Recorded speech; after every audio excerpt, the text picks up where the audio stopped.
তেহরানকে পরমাণু বা সামরিক সাহায্য করলে বেইজিংকে পড়তে হবে মহা বিপদে। ঠিক এই ভাষাতেই এবার চীনকে প্রকাশ্যে হুঁশিয়ারি দিল ওয়াশিংটন।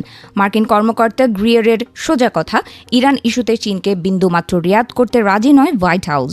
ট্রাম্পের সাম্প্রতিক বেইজিং সফর ঘিরে যখন কূটনীতির বরফ গলার আশা করা হচ্ছিল, তখনই পর্দার আড়ালে শুরু হয়েছে এক ভয়ঙ্কর খেলা। একদিকে শান্তি প্রস্তাব আর অন্যদিকে যুদ্ধের প্রস্তুতি।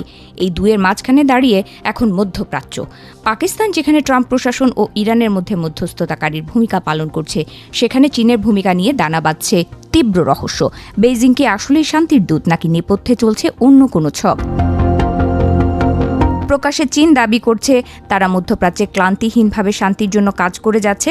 গত সপ্তাহে আমেরিকার শান্তি প্রস্তাব পকেটে নিয়ে বেইজিং ছুটে গিয়েছিল ইরানের পররাষ্ট্রমন্ত্রী আব্বাস আরাকচি। বৈঠক করেছেন চীনা পররাষ্ট্রমন্ত্রী ওয়াং ইয়ের সাথে। এমনকি মার্কিন প্রেসিডেন্ট ডোনাল্ড ট্রাম্পও ফক্স নিউজকে দেয়া সাক্ষাৎকারে দাবি করেছিলেন চীনা প্রেসিডেন্ট শি জিনপিং নাকি নিজেই ইরান ইস্যুতে আমেরিকাকে সাহায্য করতে চেয়েছেন। জিনপিং নাকি বলেছেন, আমি যদি কোনো সাহায্য করতে পারি তবে অবশ্যই করব। কিন্তু রাজনীতির এই হাসিমুখের আড়ালেই লুকিয়ে আছে এক ভয়ঙ্কর সত্য। মার্কিন গোয়েন্দা সংস্থা CIA যে রিপোর্ট সামনে এনেছে তা এক কথা পিলে চমকে দেওয়ার মতো। দাবি, মুখে শান্তির কথা বললেও তলে তলে ইরানকে ভয়ঙ্কর সব মারণাস্ত্র সরবরাহ করছে বেইজিং। যুদ্ধবিরতির সুযোগ নিয়ে ইরান যাতে নিজেদের অস্ত্র ভাণ্ডার আবার পূর্ণ করতে পারে তার সব রকমের বন্দোবস্ত করে দিচ্ছে কমিউনিস্ট চীন।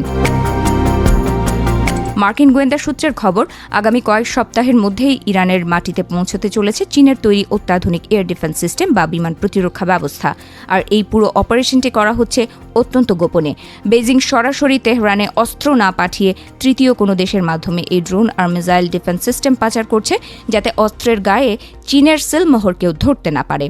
চীনের এই ডাবল গেম বা দ্বিমুখী নীতি ফাঁস হতেই আর বসে থাকেনি ওয়াশিংটন। ভার্জিনিয়ার বিলাসবহুল গলফ ক্লাবে জরুরি বৈঠকে বসেন ডোনাল্ড ট্রাম্প।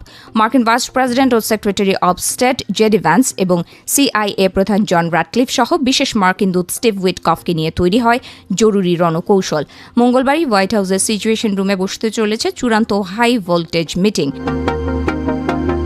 কেবল বৈঠকই নয়, মার্কিন প্রতিরক্ষা দপ্তর পেন্টাগন ইতোমধ্যে ইরানের ওপর নতুন করে সামরিক হামলা চালানোর জন্য সম্ভাব্য সব টার্গেট প্ল্যান বা লক্ষ্যবস্তু চূড়ান্ত করে ফেলেছে।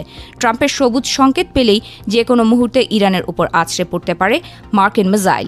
আর সেই যুদ্ধে চীন যদি কোনোভাবে নাক গলায়, তবে বেইজিংকেও তার চড়া মূল্য চোকাতে হবে বলে স্পষ্ট বার্তা দিয়েছে ওয়াশিংটন।